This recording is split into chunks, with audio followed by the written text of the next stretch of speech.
जय माँ काली। गुप्त नवरात्र, सातवीं महाविद्या, माता धूमावती। माता धूमावती को लोग देखकर उनका जो स्वरूप है भयंकर है माँ का, तो लोग देखकर माँ के स्वरूप को डर जाते हैं, या ये कहा जाता है कि माँ का स्वरूप बहुत भयंकर है, लेकिन माँ सौम्यता भी प्रदान करती हैं। इनके कथा जो आती है माता धूमावती की, कि 2 कथाएँ आती हैं इनके अवतरण के बारे में। तो माता रानी जब माँ सती जब दक्ष के यज्ञ में उन्होंने अपनी योगाग्नि से अपने शरीर को भस्म की थी, तब उनके शरीर के भस्म होने के बाद में केवल धुआं रह गया। जो वो धुआं है, जो धूम्रवर्ण है, वो धूमावती कहलाई।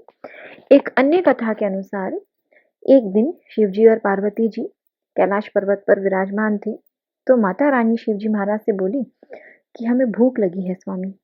तो शिव जी बोले अभी भोजन यहाँ कहीं विलंब है मिलने में, तो आप थोड़ा रुक जाइए।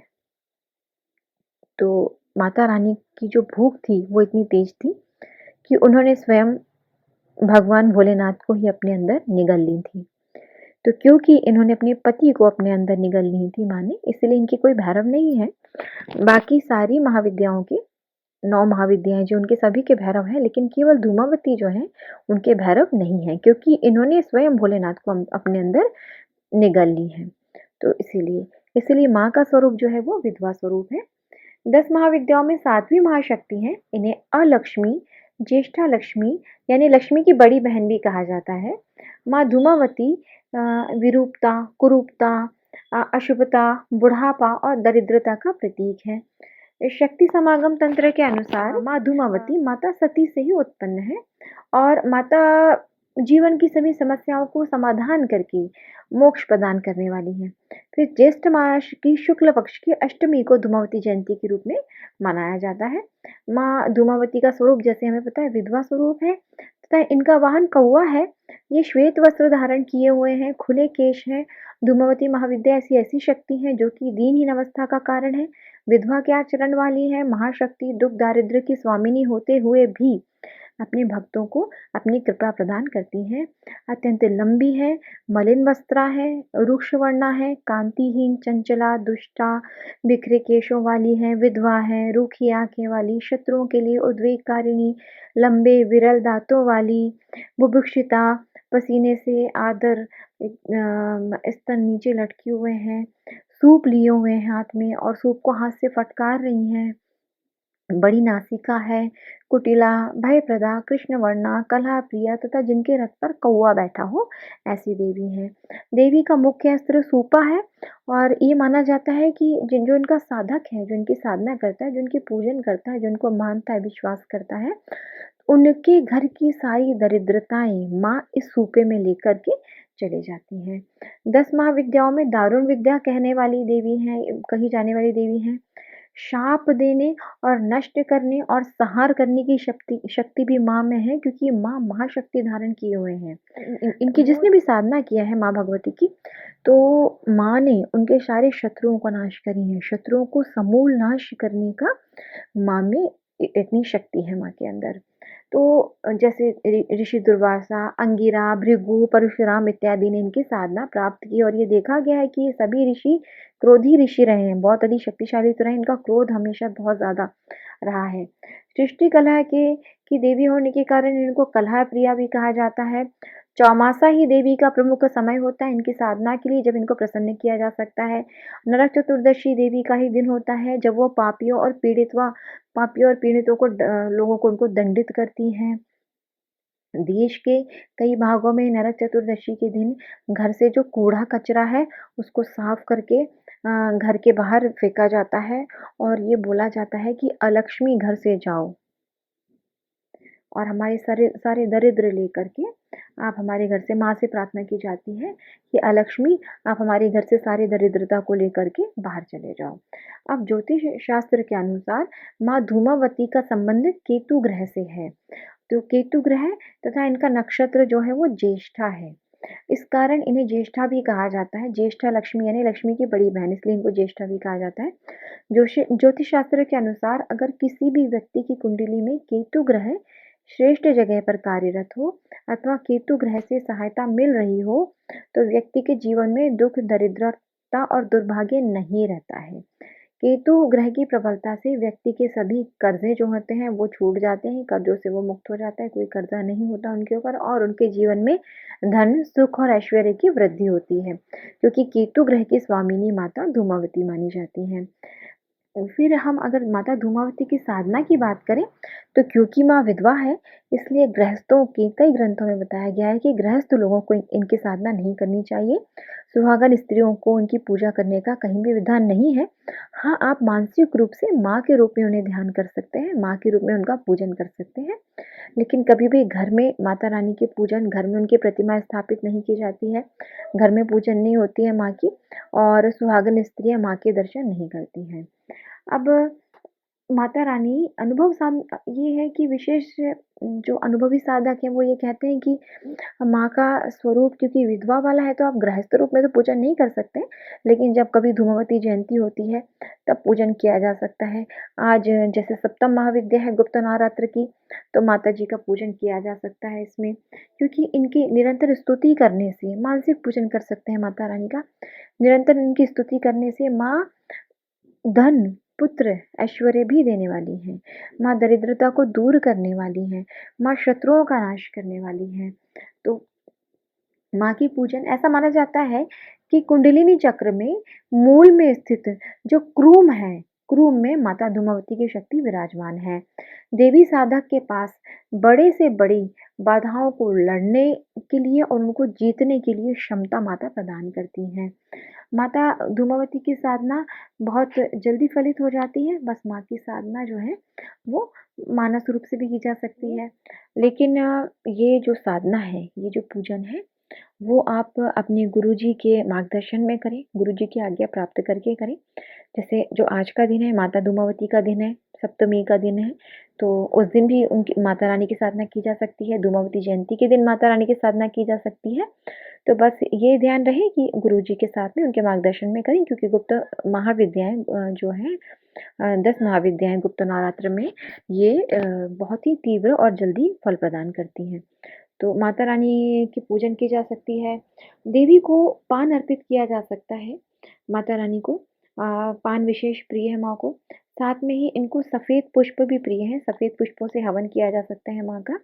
माँ का सिद्ध महामंत्र है ओम धूम धूम धूमावती स्वाहा। एक और मंत्र है माँ का ओम धूम धूम धूमावती ठंग ठंग। सफ़ेद पुष्पों के द्वारा माँ का हवन किया जा सकता है। माँ को सफ़ेद पुष्प अत्यंत प्रिय है। इस मंत्र से जो ऊपर दिए हुए मंत्र हैं, इस मंत्र से काम्य प्रयोग भी संपन्न किए जाते हैं। देवी को पुष्प अर्पण कर सकते हैं। केवल पुष्पों के होम से भी देवी की कृपा प्राप्त हो जाती है। मनोकामना के लिए यज्ञ भी किया जा सकता है गुरुजी के साथ में। राई में नमक मिलाकर होम करने से बड़े से बड़ा शत्रु समूल नष्ट हो जाता है। सारे शत्रुओं का नाश हो जाता है। नीम की पत्तियों सहित घी से होम करने से लंबे समय से चला आ रहा ऋण जो है उससे मुक्त हो जाते हैं। जटामासी और काली मिर्च से होम करने से काल सर्पादि दोष नष्ट हो जाते हैं। रक्त चंदन घिस करके शहद में मिला लें और जौ से मिश्रित करें, मतलब रक्त चंदन पहले उसको घिस लें, जो माँ को रक्त चंदन जो चढ़ता है लाल चंदन उसको घिस लें, उसमें शहद मिला लें और उसमें जौ मिला लें। तो उसको उससे हवन करने से मनुष्य का दुर्भाग्य दूर होता है, भाग्य चमक उठता है। दुर्भाग्यशाली से दुर्भाग्यशाली मनुष्य भी जो है उसका भी भाग्य चमक उठता है। गुड़ व गन्ने से होम करने से गरीबी सदा के लिए दूर हो जाती है। केवल काली मिर्च से होम करने से कारागार में फंसा हुआ मनुष्य जिसके ऊपर मुकदमा चल रहा है, वो जेल में है, वो मुक्त हो जाता है। मीठी रोटी व घी से हवन करने से बड़े से बड़ा संकट, बड़े से बड़ा रोग दूर हो जाता है। तो ये माता रानी के कुछ छोटे से उपाय हैं जो आज के दिन मतलब सप्तमी के दिन भी किए जा सकते हैं और धूमावती जयंती के दिन भी किए जा सकते हैं। धूमावती गायत्री मंत्र के द्वारा भी पूजन किया जा सकता है। जो ॐ धूमावत्यै विद्महे सहारिण्यै धीमहि तन्नो धूमा प्रचोदयात्। वाराही विद्या में इन्हें धूम्र वाराही भी कहा गया है, जो शत्रुओं के मारन और उच्चाटन के प्रयोग में उपयोग की जाती है। देवी धूमावती का शत्रुनाशक मंत्र है ओम ठा ह्लीं। माता धूमावती का मंदिर एकमात्र मंदिर मध्य प्रदेश के दतिया जिला में माता पीताम्बरा मंदिर के प्रांगण में ही माता पीताम्बरा विराजमान है। उस मंदिर में साथ में ही माता धूमावती का भी देवस्थान मंदिर वहां पर है। पीताम्बरा माता मंदिर की स्थापना 1935 में स्वामी जी महाराज ने की थी और ये स्थान माना जाता है पीताम्बरा मंदिर शमशान में बना हुआ है। तो स्वामी जी महाराज स्वयं ब्रह्मचारी थे और बचपन से ही उन्होंने संन्यास ग्रहण कर लिए थे। तो माँ की साधना उन्होंने की, माँ पीताम्बरा की साधना की उन्होंने और माँ को प्रसन्न किया। माँ को प्रसन्न करने के बाद स्वामी जी ने माँ पीताम्बरा की स्थापना दतिया में की और ये मंदिर बहुत ही प्रसिद्ध मंदिर है। शत्रुनाशक देवी मानी जाती है माँ पीताम्बरा। माँ देवी भगवती को पीले रंग का भोग अर्पण किया जाता है। तो एक कथा ये भी आती है कि जब दतिया के पास में वहाँ के जो राजा हैं, उनके राज्य में शत्रुओं ने आक्रमण कर दिए और शत्रुओं में ने जब आक्रमण किए तो वो शत्रु जीते नहीं जा रहे थे। तो उसके बाद में वहाँ अनुष्ठान चालू हुआ दतिया में माता पीताम्बरा का और माँ तो स्वयं शत्रुनाशक देवी हैं। काफ़ी दिनों तक ये अनुष्ठान चलता रहा और शत्रु जीते नहीं जा रहे थे। तो वहाँ पर माता रानी ने स्वप्न में दर्शन दिए स्वामी जी महाराज को कि यहाँ पर माँ धूमावती की स्थापना की जाए मंदिर में, उसके बाद ही ये शत्रु जीते जा पाएंगे। तो स्वामी जी ने जब इस स्वप्न की बात सभी लोगों को बताई तो काफ़ी विद्वानों ने उन्हें मना किए कि नहीं इस स्थान पर, क्योंकि माता रानी का जो स्वरूप है वो वैधव्य स्वरूप है और माता जी की पूजन करना हर किसी के बस की बात नहीं है।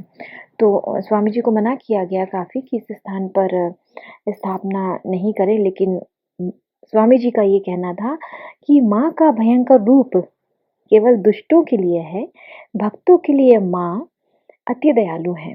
तो ये कहते हुए स्वामी जी ने माँ धूमावती की मंदिर की स्थापना वहाँ पर करवाई। इस मंदिर में सुहागन स्त्रियों को और कन्याओं को माताजी का स्वरूप देखने की मनाही है, उन्हें नहीं देखने दिया जाता ये स्वरूप। माँ के दर्शन केवल पुरुष करते हैं। ये मंदिर शनिवार रविवार को खुलता है और केवल शनिवार के दिन ही, विशेषतः शनिवार को ही खुलता है और शनिवार के दिन माँ को जो भोग अर्पण किया जाता है उसमें मिर्ची भजिया, मिर्ची वड़ा, दही वड़ा, समोसे, कचौड़ी, नमकीन वस्तुएं, चटपटी वस्तुओं का भोग लगाया जाता है और केवल पुरुष ही माँ के दर्शन करते हैं वहाँ जाकर के। माँ का स्वरूप बहुत सौम्य है इस मंदिर में और माँ ने श्वेत रंग की साड़ी पहनी हुई है। माँ ने श्वेत रंग की शॉल ओढ़ी हुई है और श्वेत पुष्पों की माला माता रानी ने पहनी हुई है। माँ का अगर स्वरूप देखा जाए तो माँ ने सूपा धारण किया हुआ है और सूपे में वो हम अपने जो भक्त हैं उनके सारी दुख दरिद्रता को लेकर उस सूपे से माँ उस दुख दरिद्रता को लेकर बाहर कर देती हैं। साथ ही शत्रुनाशक देवी मानी जाती है, माँ शत्रुओं का नाश करती है। माँ की स्थापना के बाद ही जो युद्ध हुआ था उसमें शत्रुओं से विजय प्राप्त की गई थी। माँ की प्रतिमा लगभग 2 फीट की है और माता रानी बहुत ही, अगर देखा जाए माँ के माँ स्वरूप को देखा जाए तो इसमें फिर डरने की कोई आवश्यकता नहीं है। माँ की कृपा अपने भक्तों पर हमेशा बनी रहती है। तो माता रानी का ये स्वरूप बहुत सौम्य है और ऐसा माना जाता है कि जब 1962 में जब भारत और चीन के बीच में जंग छिड़ी थी तो मध्य प्रदेश राज्य के दतिया जिले के पुजारी जी जो थे, जो संत जी थे जिन्होंने माता रानी के मंदिर की स्थापना की थी, तो वहाँ उन्होंने एक अनुष्ठान किए और भारत की रक्षा के लिए आह्वान किया था माँ का। तो माँ धूमावती यज्ञ का आयोजन करना किया था और माँ को अर्जी लगाई थी कि माँ ये शत्रु जीते नहीं जा रहे, इन शत्रुओं से विजय दिलवाइए। तो वहाँ के पुजारी जी के अनुसार उनके अनुष्ठान से प्रसन्न होकर माता रानी प्रकट हुई और पुजारी जी की अर्जी को स्वीकार किया और सीमा पर जाकर चीनी घुसपैठियों को खदेड़ दिया था माँ ने। इसके बाद ऐसा माना जाता है कि जो भी माता जी के पास अपनी समस्या लेके पहुँचते हैं, तो एक यहाँ पर एक पूजन का एक विशेष विधान मतलब एक विशेष रूप से पूजन की जाती है। एक चिट्ठी एक चिट्ठी में अपनी सारी अर्ज़ी लिख के एक चिट्ठी में अपनी सारी इच्छाएँ लिखकर माता जी के चरणों में रख दी जाती है। और फिर ये कहा जाता है कि माता रानी का जो सूप है, माता जी के चरणों में, माता रानी के सूप में वो अर्ज़ी, वो चिट्ठी रख दी जाती है और ऐसा माना जाता है कि 3 दिन के अंदर ही माँ सारी परेशानियों का अंत कर देती हैं। और बहुत पहले से ये जब से मंदिर की स्थापना हुई है तब से एक नियम चला आ रहा है, इंदिरा गांधी हो, चाहे संजय दत्त हो, चाहे बड़े-बड़े पॉलिटिशियंस हों, कोई भी पहले राजनीति वाले बड़े-बड़े हस्तियाँ हैं जो वो हैं, फ़िल्म स्टार्स हो गए। मंदिर तो पूरे वर्ष भर माँ के मंदिर में भीड़ लगी रहती है हमेशा, पीताम्बरा माता मंदिर में। और जितने भी लोग हैं जो शत्रुओं से परेशान हैं, वो हमें मुकदमे में जीत चाहते हैं या उनको शत्रु बहुत ज़्यादा परेशान कर रहे हैं, राजनीति में विजय प्राप्त करना चाहते हैं और धन-धान्य की प्राप्ति करना चाहते हैं, तो वो अवश्य ही